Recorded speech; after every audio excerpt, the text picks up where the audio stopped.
지난 시간에 우리가 코드에 대해서 했었습니다. 그래서 코드에 한 거를 잠깐 리뷰를 한번 해봅시다. 우리가 표현하려고 하는 어떤 정보가 있는데 그것을 밖으로 표현하기 위해서는 어떤 방법을 써야 되잖아요. 기호를. 그래서 지난 시간에 얘기했었던 거가 제일 처음에 우리가 해볼 수 있는 거가 손가락이었다라는 얘기를 했었습니다. 그럼 손가락을 볼 때 단위를 어떤 것을 쓰냐에 따라서 우리가 표현할 수 있는 정보의 양이 달라진다고 했습니다. 예를 들어서 단위를 이 손가락 전체를 한 단위로 본다 그러면은 이 단위에서 표현될 수 있는 게 0은 빼고 나면은 10가지잖아요. 0까지 포함하면 11가지고. 그죠? 한 단위에서. 그런 거죠. 그래서 단위가 하나면은 10가지, 10개라고 해봅시다. 단위가 2개면은 2개 연속되어 있으면은 100가지 이렇게 되는 거죠. 그러면 우리는 손가락만 생각하면 한 단위이기 때문에 우리 10가지밖에 표현을 못 하는 거죠. 근데 단위를 만약에 바꿔보면은 단위를 손 전체가 아니고 손가락 하나라고만 하면은 요 단위에서 표현할 수 있는 거는 0 아니면 1이잖아요. 없거나 있거나 2개잖아요. 그러면 우리가 손가락이 몇 개가 있냐면 10단위가 있어요. 10단위가. 그럼 10단위의 조합을 일일이 만들어 보면은 2가지, 2가지, 2가지, 각각의 2가지니까 2의 10승이 되는 거죠. 2의 10승이면은 1024가지가 되는 거예요. 똑같은 손가락으로 1024가지의 정보를 표현하냐 아니면은 10가지의 정보만 표현할 수가 있냐 이런 얘기예요. 단위를 표현하는 거에 따라서. 그러면서 그 다음에 우리가 했었던 얘기가 문자에 대해서 얘기를 했었습니다. 문자를 우리가 만드는 이유는 어떤 정보를 표현하기 위해서 문자를 만들었을까요? 손가락은 어떤 숫자라든가 개수를 표현하기 위한 거라고 하면은 우리가 쓰는 문자란 것은 우리의 말소리를 표현하기 위한 거예요. 말소리. 무슨 다른 뜻도 있겠지만 기본적으로는 내가 말을 하는데 저 사람 말한 거를 듣고 나면은 그냥 끝나버리잖아요. 말한 거를 기록을 해두고 말이란 것은 또 머릿속에 있는 정보겠죠. 그걸 기록해두고 싶은 거죠. 그러면은 어떤 그 손가락처럼 어떤 단위의 어떤 기호의 조합을 써야지 우리가 낼 수 있는 모든 소리를 내는 코드를 만들 수 있을까? 그게 문자에 대해서 우리가 고민해야 되는 부분이거든요. 근데 그래서 지난 시간에 우리가 얘기를 했죠. 우리가 낼 수 있는 소리는 도대체 몇 가지나 될까? 그런 얘기를 했었습니다. 자, 영문자를 한번 생각해 보죠. 영문자는 하나의 스펠이 하나의 단위라고 생각해 보세요. 하나의 단위. 그럼 하나의 단위에서 나올 수 있는 게 26가지의 A, B, C, D, Z까지 스펠이잖아요. 그럼 만약에 스펠이 5글자다. 그럼 26의 5승이 되는 거죠. 그죠? 그래서 5글자 가지고 낼 수 있는 소리가 26의 5승이 되는 거예요. 몇 가지 소리죠, 그게? 몇 가지 소리인지 모르겠지만 굉장히 많은 소리죠. 하지만, 우리 말은 어때요? 그거보다 훨씬 많을 거예요. 한글 얘기를 했었어요, 한글. 한글은 우리가, 지난번에 책에 보면은, 우리가 몇 가지를 낼 수 있었냐면은, 14가지, 그 다음에 모음이 19가지, 21가지, 그 다음에 자음으로 쓸 수 있는 것이 28개. 그렇게 해서 11,172개의 글자를 만들 수가 있어요, 한글은. 우리가 쓰는 한글이요. 그래서 여러분들 워드 프로세스로도 이 11,172개의 글자를 만들 수가 있어요. 그리고 우리가 쓰는 글자예요, 그 글자들이. 근데 우리가 쓰지 않는 글자, 하지만 한글로 조합을 해서 만들 수 있는 글자의 수는 지난번에 본 것처럼 243만 7,050가지의 글자를 우리가 한글 코드로 실제로 만들 수가 있어요. 근데 우리가 실제로 소리를 내서 말하는 소리의 99.9%는 2,300개 정도거든요. 2,300개. 2,300개 정도만 우리가 실제로 쓰고 있죠. 그래서 우리가 낼 수 있는 것보다는 더 많은 우리가 글자를 낼 수 있는 그런 한글 문자 코드 체계를 가지고 있다 라는 얘기를 했었습니다. 우리는 더 많은 것을 낼 수가 있어요. 더 많은 것을. 소리를. 우리가 마음만 먹으면 낼 수가 있죠. 그죠? 그래서 우리가 이렇게 생각할 수가 있어요. 조금 이따가 나올 얘기지만 우리의 말은 아날로그고 우리가 아날로그란 거는 얼마든지 더 만들어낼 수가 있어요. 무제한이에요. 아날로그의 특징은 무한대예요. 무한대. 조금씩만 변해가지고 더 많이 만들어낼 수가 있거든요. 그렇지만 디지털은 코드화된 정보를 디지털이라고 얘기해요. 코드화된 정보. 코드는 한정된 개수로 정해져 있죠. 한정된 개수. 예를 들어서 문자라 그러면은 11,172가지의 정해진 코드가 있어요. 그러면 우리가 어떤 소리를 냈는데 그 소리는 11,172가지 중에 어느 하나에 어사인이 돼야 되는 거예요. 그래서 거기 없는 소리를 낼 수도 있잖아요. 거기 없는 소리를. 그러면 제일 비슷한 것에 들어가는 거죠. 제일 비슷한 것에. 아날로그고 디지털이고 그렇게 되는 거예요. 예를 들어서 지난 시간에 얘기한 것처럼 손가락 가지고 얘기해 봅시다. 한 단위를 0 아니면은 1 이렇게 됐는데 지난 시간에 얘기한 것처럼 누가 구부린 것도 하나의 정보로 들어간다. 그럼 한 단위에서 세 가지 정보를 표현하는 거잖아요. 그렇다고 해보세요. 두 가지든 세 가지든 상관이 없어요. 두 가지든 세 가지든 정해진 개수잖아요. 둘, 셋. 네 가지로도 할 수 있죠. 이렇게. 그죠? 네 가지로도. 하지만 내 손가락은 360도 계속 움직일 수 있잖아요. 내가 만약에 이렇게 했다. 여러분 이게 이거라고 생각하세요? 이거라고 생각하세요? 이렇게 했을 때. 1이라고 생각하세요? 0이라고 생각하세요? 1이라고 생각하죠. 그죠? 그러면 요거는 사실은 1도 아니고 0도 아니지만 1에 가깝기 때문에 1이라고 어사인 하는 거예요. 그게 디지털 코드예요. 요거는 아날로그인데 코드는 두 가지밖에 없으니까 두 가지 중에 하나를 써서 요걸 표현하는 거죠. 1로 표현하는 거죠. 그러면은 뭐가 좋고 뭐가 나쁜 거죠? 아날로그를 디지털로 표현하면 뭐가 좋고 뭐가 나쁜 거예요? 코드로 표현할 수 있어서 그 다음에 정보를 처리하거나 보관하거나 이럴 때 굉장히 유리하죠. 하지만 나쁜 점은 정확한 정보를 표현하지 못한다는 거죠. 정확한 정보를 표현하지 못하기 때문에 정보를 잃어요. 그죠? 많이 잃죠. 그게 이제 디지털로 했을 때 단점이죠. 그러면은 우리가 이렇게 얘기할 수 있죠. 디지털로 더 많은 것들을 할 수 있지 않나요? 0하고 1뿐만이 아니고 0, 이거 한 8가지로 할 수 있어요. 실제로 컴퓨터 파워가 늘어나면서 디지털 그 정보의 개수를 점점 늘려가지고 거의 우리가 느낄 수 없을 정도까지 늘리고 있죠. 그죠? 그렇게 하면 되죠. 그렇게 하면 조금 더 줄일 수 있고 그런 식으로 우리가 디지털 정보를 표현하고 처리하고 할 때 우리가 생각해 볼 수가 있습니다. 여기 풀어보기에 보면은 우리가 했던 얘기가 있는데 이거 한번 해보세요. 여러분들 혼자서. 그 부족이 언어에서 낼 수 있는 소리는 모두 100개 정도인데 그 부족 추장이 여러분들한테 부탁을 했어요. 우리를 위한 문자를 만들어 주세요. 그래서 여러분들이 문자를 만들 수 있겠죠. 그죠? 만들 수 있겠죠. 100개 정도니까. 코드를 만들 수 있죠. 코드를.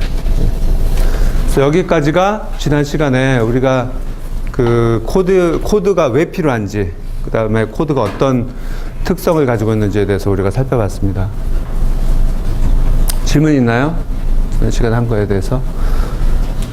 자, 오늘은 코드를 표현을 하는데 조금 더 효율적으로 코드를 표현하는 것에 대해서 얘기가 나옵니다. 효율적인 코드. 우리가 일상생활에서도 코드를 사용하죠. 예를 들어서 켄터키 프라이드 치킨을 KFC라고도 하죠. 그죠? KFC. 켄터키 프라이드 치킨은 말하기 힘들잖아요. 그러니까 KFC. 텔레비 프로그램도 우차싸라고도 얘기하고, 경찰에서도 총기를 사용한 강도살인 사건 이런 것을 코드 234 이렇게 얘기하죠. 그래서 경찰 영화 보면은 그 무선으로 경찰차들이 추적을 할 때 코드 234 발생 영화 제목에도 그런 게 있었죠. 그렇게 얘기를 하지. 그거를 일일이 전화를 하면서 그 긴급 상황에서 총기를 사용한 강도 살인 사건이 일어났는데 뭐라고 총기 사용한 강도 사건이 일어났다고, 맞아, 총기 사용한 강도 사건이 일어났는데 하면서 계속 얘기하면은 얼마나 힘들어요. 그죠? 똑같은 그 코드화된 문자를 표현하는 데 있어서. 그래서 짧은 코드를 효율적으로 사용하기 위해서 우리가 변환을 합니다. 그래서 효율적으로 사용하고 같은 정보를 표현하는데 앞에 거는 너무 길어서 매번 할 때마다 시간과 공간이 많이 들죠. 하지만 우리가 구분할 수 있을 정도의 디지털 코드를 만들어 놓으면은 짧고 그리고 효율적으로 우리가 저장하고 전달할 수가 있다라는 겁니다. 또 다른 예를 들면은 동네 슈퍼마켓 하는 아저씨가 있는데 매일 가게에 들여놓을 물건을 전화로 주문을 해요. 예를 들어서 생수 2박스, 라면 1박스, 백열전구 10개, 손톱깎이 1통 이렇게 주문을 하는데 매번 물건 이름을 얘기하고 그 다음에 적기도 불편하니까 물건 이름마다 코드를 만들었어요, 이 아저씨가. 그래서 강릉 생수 700ml짜리 2박스 이렇게 얘기하지 않고 18766번 2박스 18766번을 보면은 코드가 적혀 있는 거예요. 코드가 적혀 있는 거예요. 실제로 제가 그 학교 법대 후문 쪽에 그 요새와 같은 그런 편의점이 아니고 옛날 구멍가게가 있었거든요. 구멍가게. 진짜 옛날 구멍가게. 편의점 이런 체인점이 아니고. 그러니까 할머니 한 분이 거기서 살면서 거기서 장사를 하고 있었어요. 지금도 그 가게가 있는지는 모르겠는데 물건을 사러 가면은 그 수많은 물건 가격을 할머니가 어떻게 기억을 하겠어요? 기억을 못 해요. 그 엄청나게 많은 물건들을요. 그래서 할머니가 어떻게 하냐면은 얘기를 하면은 표를 꺼내더라고요. 주머니에 항상. 표를 꺼내서 보고 그거 얼마라고 얘기를 해요. 그래서 엿보면은 그 물건 가격이 전부 하나씩 쭉 적혀 있는 거를 가나다로 순서대로 이 할머니가 찾겠어요?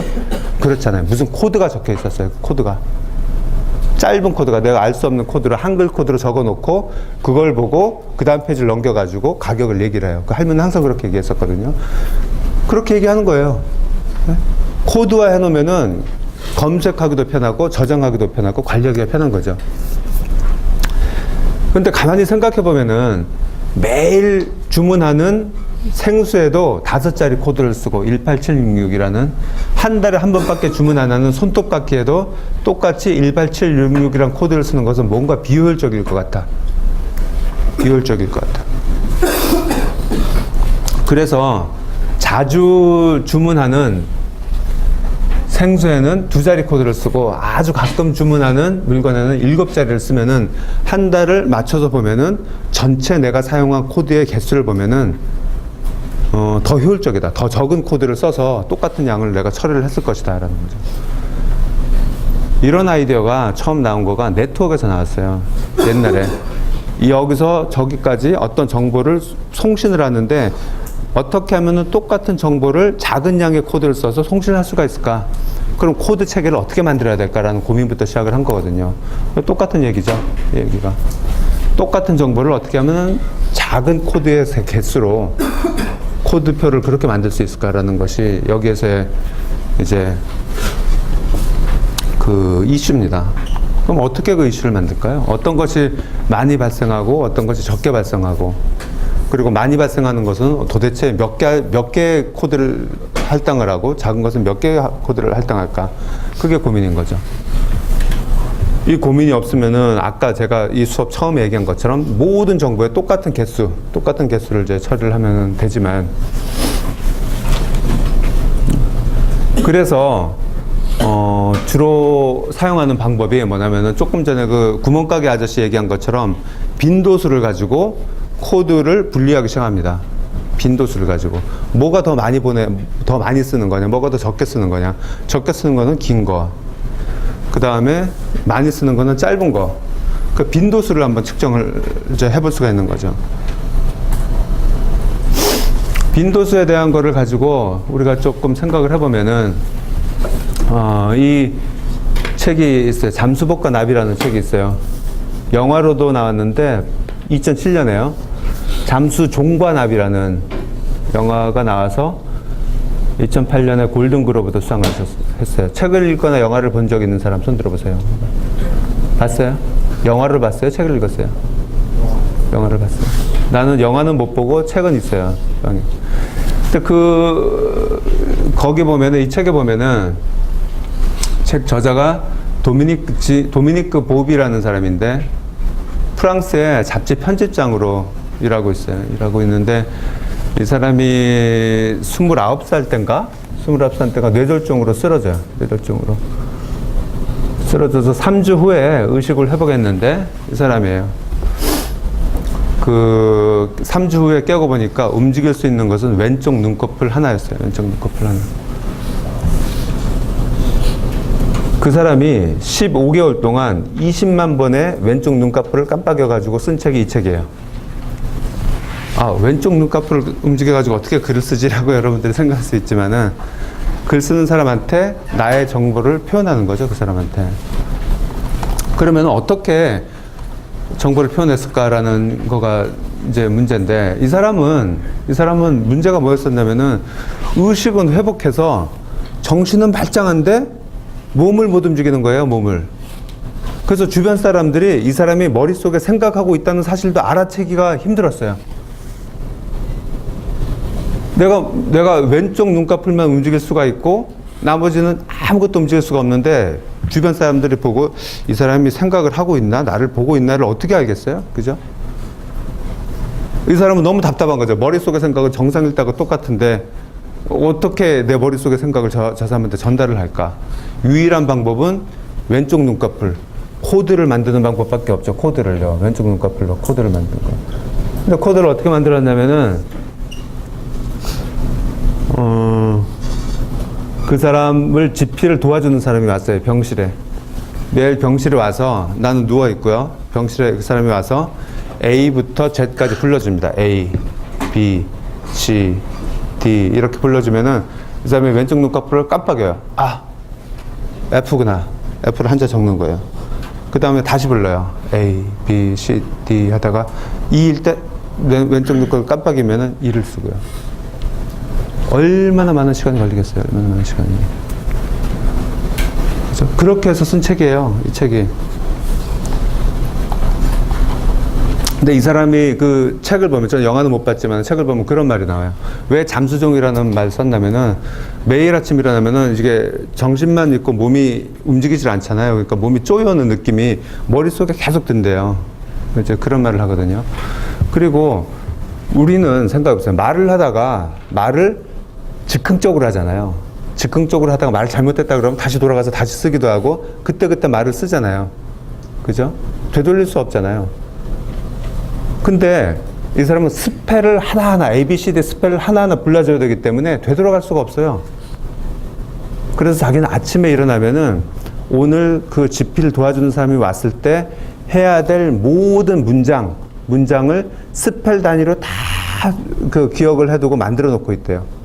그랬다가 한자 한자 스펠을 불러주는 거예요. 표시를 하는 거죠. 그렇죠? 매일 아침마다 이제 그 일을 했다라는 거지. 그 책에 이 사람이 쓴 책에 나오거든요. 그런데 그렇게 하다 보니까 보세요. 이 사람이 한 단어를, 한 눈꺼풀을 할 때마다 거기에 26가지 스펠이 들어가는 거잖아요. 26가지 스펠이 들어가면 똑같이 한 단위로 26가지 정보를 표현하는 거죠. 똑같이 26개를 하는데 한 단어를 할 때마다 최악의 경우에는 26번씩 계속 불러야 되는 거예요. 26번씩. 그러면 시간이 뭐 굉장히 많이 걸리겠죠. 효율적으로 하려면은 빈도수를 가지고 할 수가 있어요. 빈도수를 가지고. 뭐냐면은 자주 사용되는 스펠을 먼저 불러준다면은 시간을 줄일 수 있죠. 프랑스에서 자주 사용되는 스펠을 먼저 불러준다면은. 예를 들어서 프랑스에서 스펠의 발생 빈도수를 보면은 E, S, A, R, I 이런 식으로 나가요.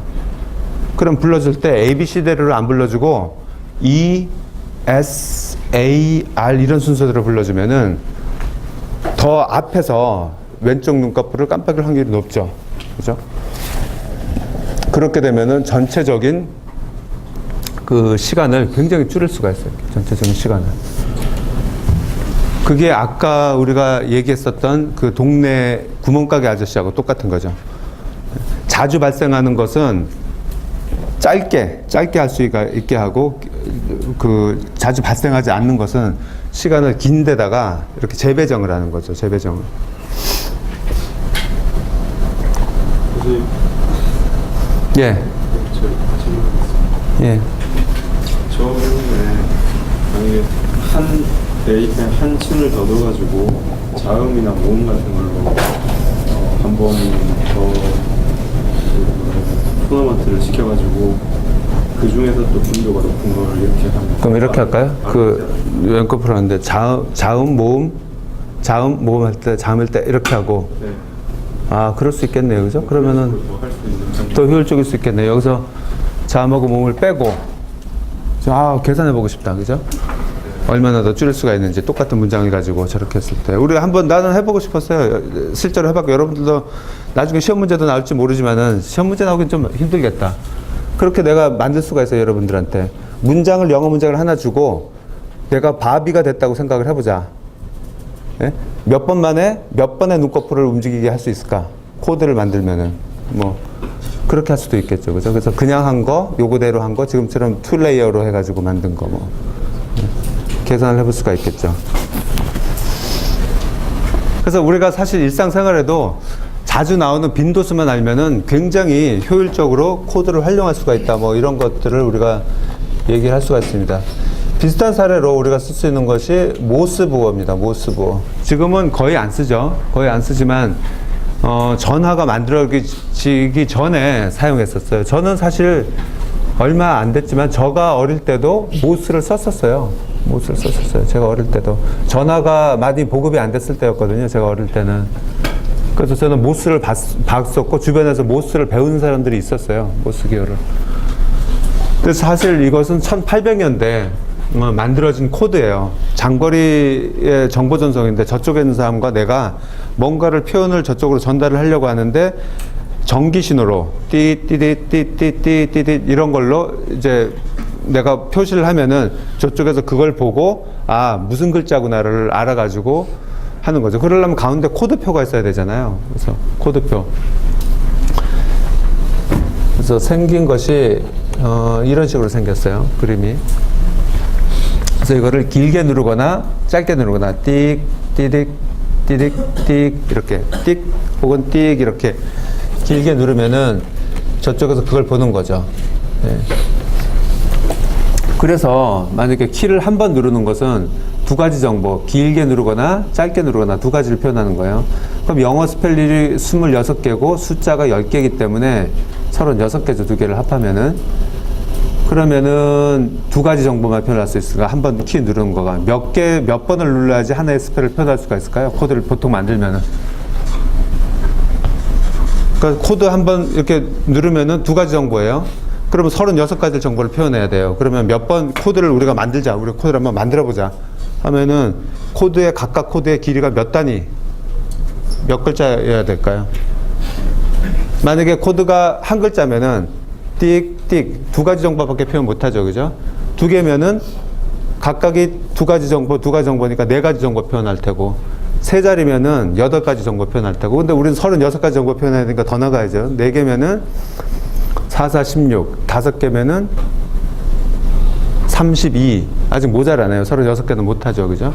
그래서 6개를 하면은 64가지를 표현할 수 있기 때문에 36가지는 이제 표현할 수가 있게 되는 거죠. 근데 그렇게 되면은 아까 얘기한 것처럼 자주 사용하는 그 스펠하고 적게 사용하는 스펠을 효율적으로 분배를 못 하니까 그렇게 분배를 한번 해보자. 그렇죠? 자주 쓰이는 철자에 작은 길이의 코드를 덜 자주 쓰이는 철자에 더 긴 코드를 배정해보자. 그렇게 돼서 만든 것이 이 코드예요. 그래서 A는 띠띠 하는 거고 B는 띠띠띠띠 하는 거고요. J 같은 경우는 띠띠띠띠 이렇게 누르는 거고요. 그러면 저쪽에서는 다 하는 거예요. 다 하는 거예요. 이게 코드예요. 보다 보면은 길이를 한번 보세요. 제일 짧은 것이 2예요. 2. 그러면 2가 제일 짧기 때문에 그 다음에 짧은 것이 I, A 이런 거죠. 제일 긴 것이 Q 거의 안 나오잖아요. 그죠? 그 다음에 Y, Z 이런 것들이 제일 안 나오는 것들은 이렇게 됐고 숫자 같은 경우는 숫자는 똑같네요. 길이가. 그죠? 하나, 둘, 셋, 넷, 5개 다 5개잖아요. 5개로 길이가 다 똑같네요. 숫자들은 사실 생각해보니까 어느 숫자가 더 많이 나온다라는 그런 빈도수의 차이가 없으니까 똑같이 배정을 했어요. 자, 여기서 가만히 보세요. 내가 만약에 띠띠띠띠띠띠띠띠 하면은 길이가 서로 다르니까 어떻게 이게 이 글자고 이게 이 글자고 이걸 알겠어요? 만약에 글자 수가 똑같으면은 개수가 또 스펠의 개수가 똑같으면은 띠띠띠띠띠띠띠 계속 하더라도 아 5개씩이니까 5개씩 끊어가지고 이거다 저거다 알 수가 있잖아요. 근데 길이가 다르면 어떻게 알죠? 길이가 다르면은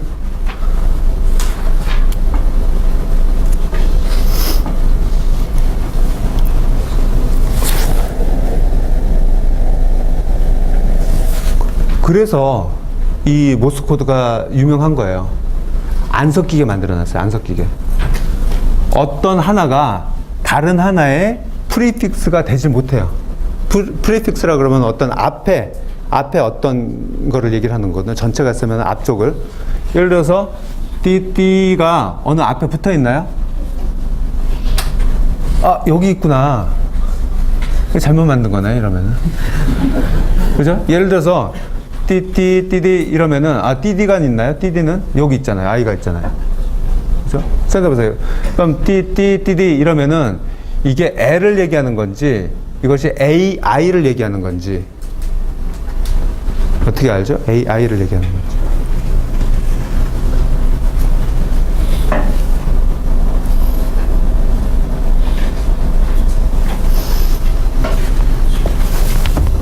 그래서 이 당시에는 누를 때 한 번씩 쉬었어요.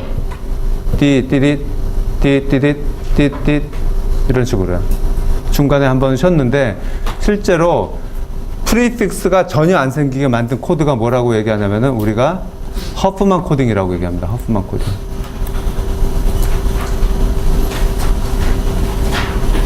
근데 허프만 코딩 우리 뒤에서 배울 겁니다. 뒤에서 배우는데 허프만 코딩은 1950년대에 만들어진 것이에요. 근데 모스부어는 1800년대에 만들어졌거든요. 그래서 사람들이 허프만 코딩이 모스부어를 흉내내서 만들었다라고 얘기를 많이 하는데 실제적으로는 독립적으로 만들어진 것이고 모스는 영문자들의 일반적인 분포를 하나하나 관찰해서 자기가 1800년대 이걸 만든 거예요. 그래서 불완전한 부분도 있고 잘 안 맞는 부분도 있어요. 근데 허프만 코딩은 전혀 프리픽스가 안 만들게 만들어 놓은 거예요. 지금 뭐 말이 나왔으니 허프만 코딩을 바로 보도록 합시다. 우리가 한번. 그 전에 모스부어를 다시 한번 봅시다. 한글 모스부어도 만들어 놨어요. 한글은 제일 짧은 거가 어떤 거예요? 보니까 짧게 배정된 거가 아네요. 실제로 아가 제일 많이 쓰이나요? 우리가? 그런 것 같아요. 아가 제일 많이 철자 키보드에 봐도 아가 이쪽에 있죠. 그죠? 오른손 이쪽에 이렇게. 자음 중에서는 뭐가 제일 짧죠? 자음 중에서는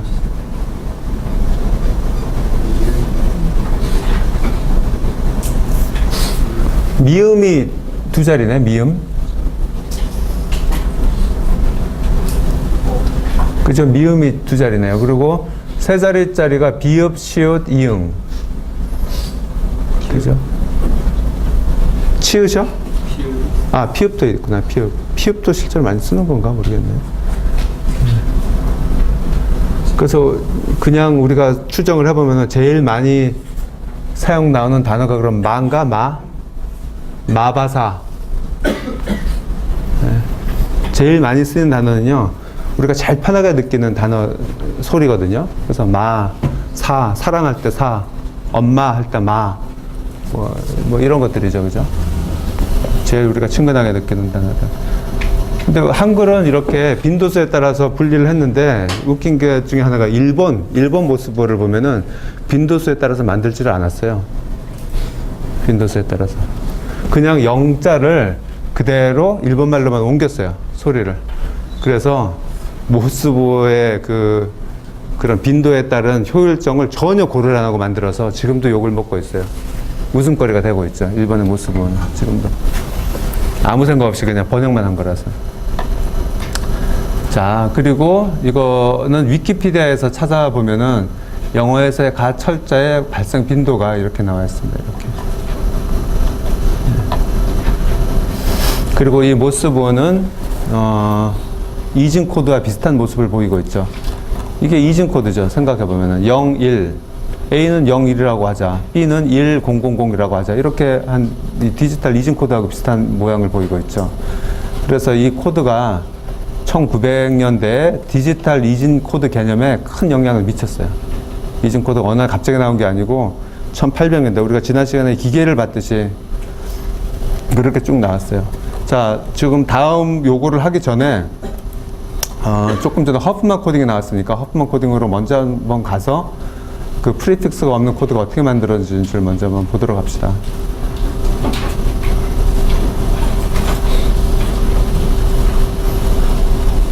그리고 오늘 간단하게 보고 다시 볼 거예요. 허프만 코딩을 한번 봅시다. 자, 우리가 여기서 얘가 어떻게 나왔냐면은 그냥 가볍게 들으세요. 가볍게. 코리아라는 글자를 코드를 만들려고 그래요.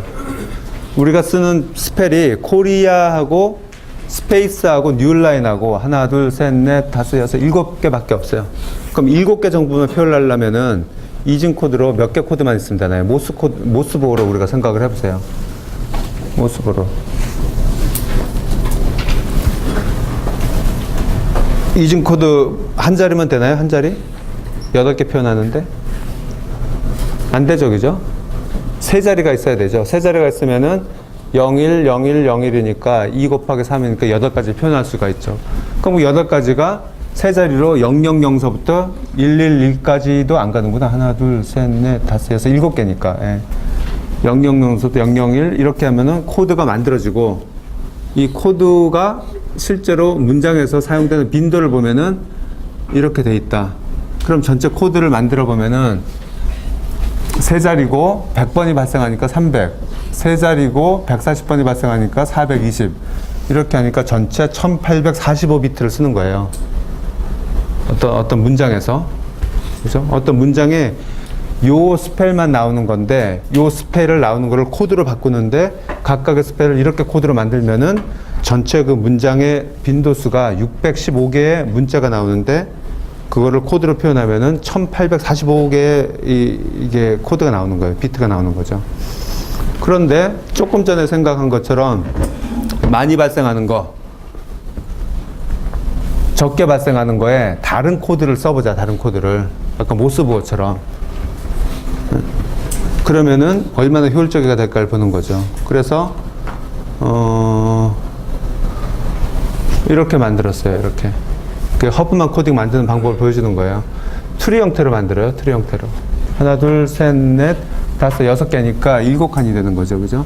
그러면은 이 트리의 규칙이 어떻게 되냐면은 왼쪽으로 가면 0, 오른쪽으로 가면 1이에요. 만약에 K다. 그러면은 0, 0, 0. 5다. 0, 0, 1. 그죠? R은 0, 1, 0. 이렇게 만들면 코드가 다 만들어지는 거예요. 왼쪽으로 가면 0, 오른쪽으로 가면 1. 그러면 그 코드가 조금 전에 만든 거하고 똑같거든요. 요 코드예요, 요 코드. 그러면은 각각의 코드의 길이는 똑같죠. 하나, 둘, 3칸이죠. 요것도 세 자리. 내려오는 게 이제 3칸 내려와야 되니까, 그죠? 그래서 우리가 본 것처럼 세 자리씩 차지하고 있죠, 세 자리씩. 자, 근데 이거를 허프만 코딩에서는 어떻게 만드냐면요. 이렇게 만들어요. 각각의 코드에 빈도수를 써놓고, 빈도수 써놔요.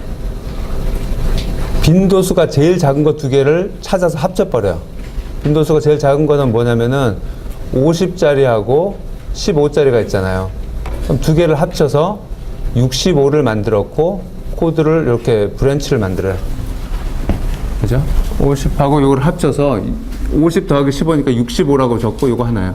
그런 다음에 또 제일 작은 걸 찾아요. 제일 작은 걸 찾으면은 70하고 65죠. 2개를 또 합쳐요. 그러면 135죠. 그래서 A하고 요거 T1하고 요거하고 요거 합치는 거죠. T1은 2하고 저기 넥스트 라인이죠. 그 다음에 제일 작은 거를 합치니까 100하고 110이네. 100하고 110. 210. 그래서 K하고 R이 합쳐지고, 그 다음에 제일 작은 거가 130과 135니까 스페이스하고 T2가 합쳐지는 거죠. 스페이스하고 T2가 합쳐지고, 그렇게 해서 밑으로 가면은 이렇게 3개가 남고, 3개 중에서 140과 210이 합쳐져서 350, T5가 되고, T3하고 5가 되고요. 그런 다음에 마지막 걸 합치죠. 2개 남은 거를. 그럼 T6가 되고, T5하고 T4가 되고, 이렇게 T5, T4를 이렇게 펼쳐주면은 이렇게 돼요. 높이가 달라지죠, 높이가. 높이가 달라지니까 어떻게 돼요? K는 여전히 0, 0, 0이 되고, R이 0, 0, 1, O는 0, 1. 두 자리가 됐어요. 스페이스는 10. 이렇게 만들어져요, 이렇게. 그렇게 해서 코드를 써보면은 이렇게 만들어지죠. 많이 발생하는 것은 0, 1, 두 자리고, 잘 사용하지 않는 것은 네 자리가, E하고 NL은 네 자리가 됐어요. 자, 여기서 다시 물어볼게요. 여기서.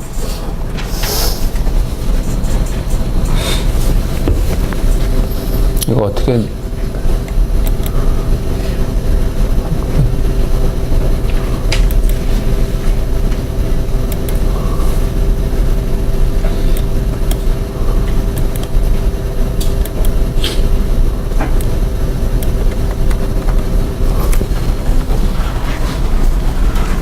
자, 어떤 것이 어떤 것의 프리픽스가 되나요?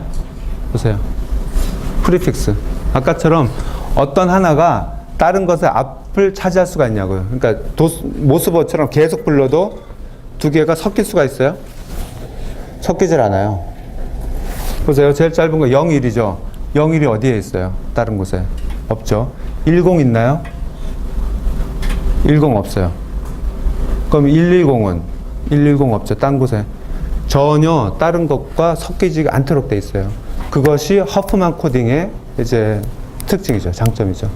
그래서 허프만 코딩을 쓰면은 아까 모스보에서 발생한 것 같은 실수가 발생하지 않고 빈도에 따라서 재구성은 하지만 서로 섞이지 않게 구분이 되게 만드는 코드를 만드는 것이 이제 허프만 코딩이에요. 허프만 코딩. 그럼 다시 돌아가서 한번 봅시다. 그렇게 해서 아까 것과 비교를 해보면은 코드가 짧아졌고 빈도수에 따라서 나오는 비트수 실제로 해보면은 1640개 비트를 사용하게 되는 거죠. 그런데 아까가 1800 몇 개를 사용해서 비교를 해보면은 88.8%의 압축률을 보이는 거예요. 88. 왼쪽 눈꺼풀을 그만큼 적게 깜빡여도 되는 거죠. 1840번 할 거를 1600번만 해도 되니까.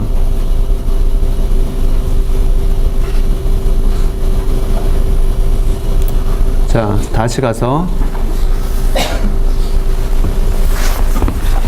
사실 아까와 같은 프리픽스는 반영을 못했지만은 그런 의도로 이제 만든 것이다라는 걸 우리가 알 수가 있습니다.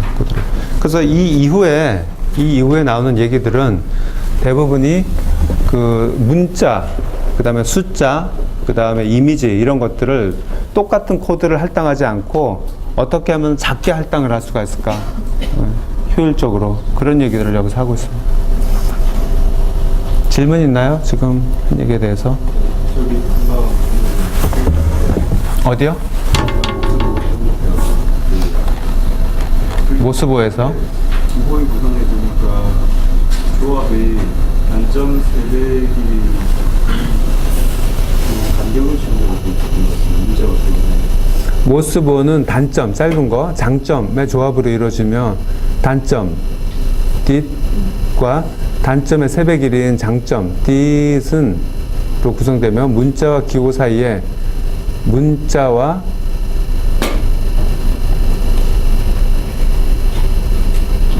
문자 사이에 네, 그렇죠. 그러니까 간격을 띈다고요. 서로 섞이지 않게 하려고 구분하기 위해서. 그게 빅브에서 구분되는 네.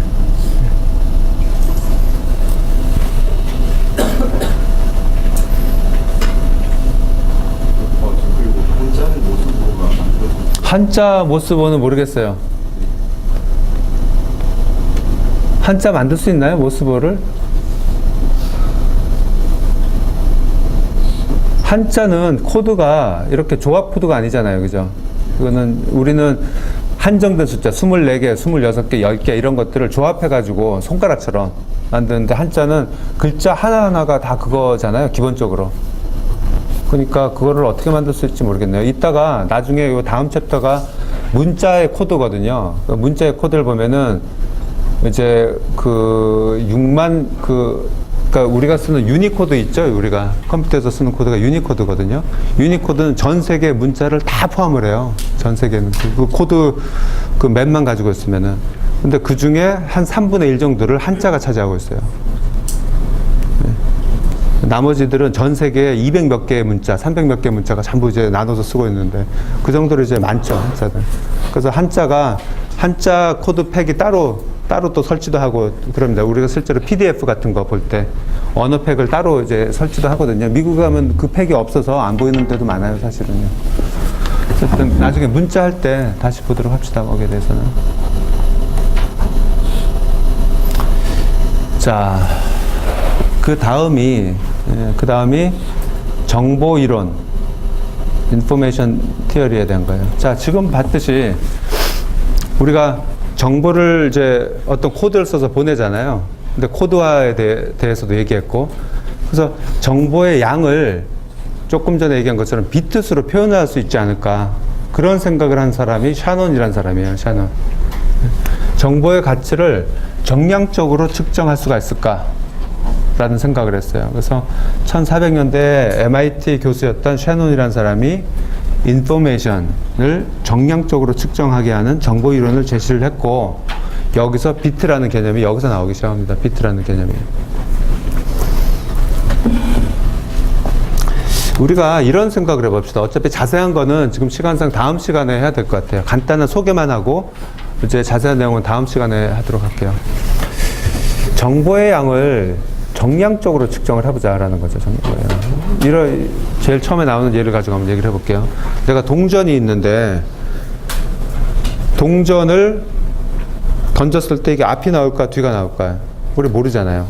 그 불확실성이에요. 불확실성.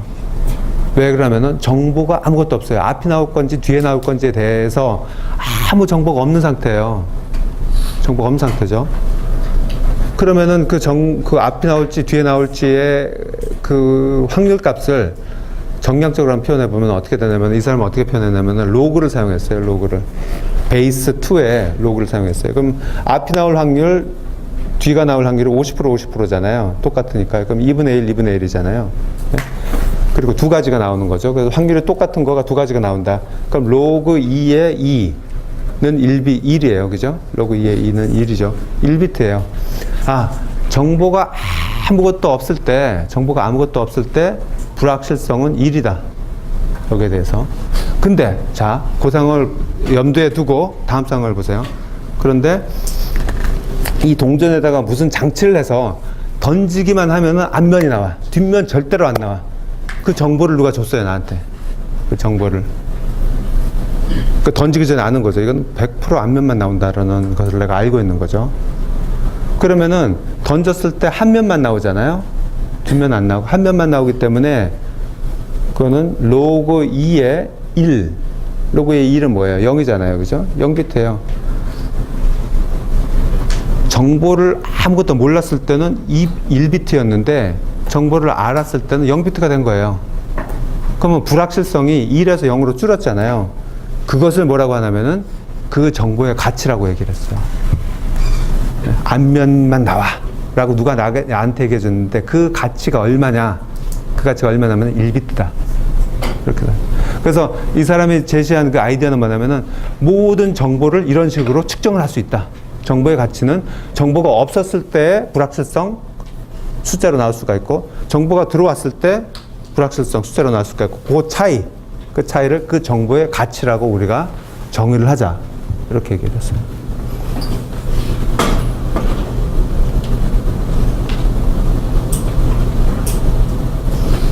그럼 만약에 이렇게 없어요. 동전의 앞면 쪽에 약간 무게를 달아서 동전을 던지면은 앞면이 나올 확률이 뒷면에 나올 확률이 더 높아. 한 70% 더 높아. 앞면 나올 확률이 70이고 뒷면 나올 확률이 30%야. 이러면 어떻게 될까요? 그것도 정보잖아요. 그죠? 정보죠. 그 정보의 가치는. 마찬가지로 우리가 다음 시간에 하겠지만 로그를 써가지고 0비트와 1비트 사이에 어떤 지점에 0점 몇 비트가 나오는 거예요. 그럼 1비트에서 0점 몇 비트로 줄은 그 양이 그 정보의 가치인 거죠. 그렇지.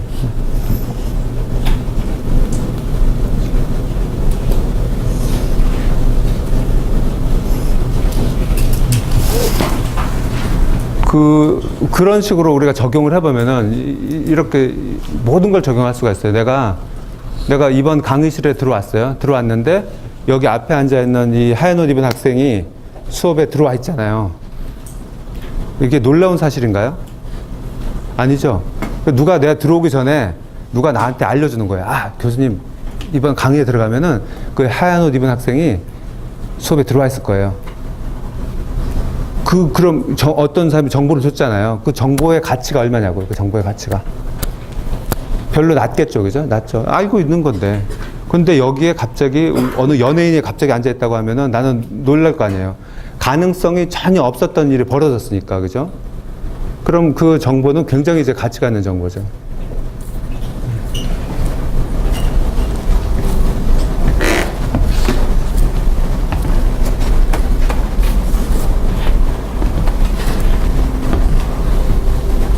그 얘기들을 다음 시간에 할 겁니다. 그 얘기들 어떻게 계산하고 어떻게 측정할 건가. 발생하지 말아야 되는 일들이 발생하고 발생을 많이 예상했던 일이 일어났을 때 그 정보의 가치를 어떻게 측정할 건가. 그걸 다음 시간에 얘기하도록 합시다. 질문 있나요? 지금 시간상 그냥 이쯤에서 끝내도록 할게요. 없으면 추석 잘 보내고 다음 주에 목요일 날은 수업 없어요. 다음 주에 봅시다.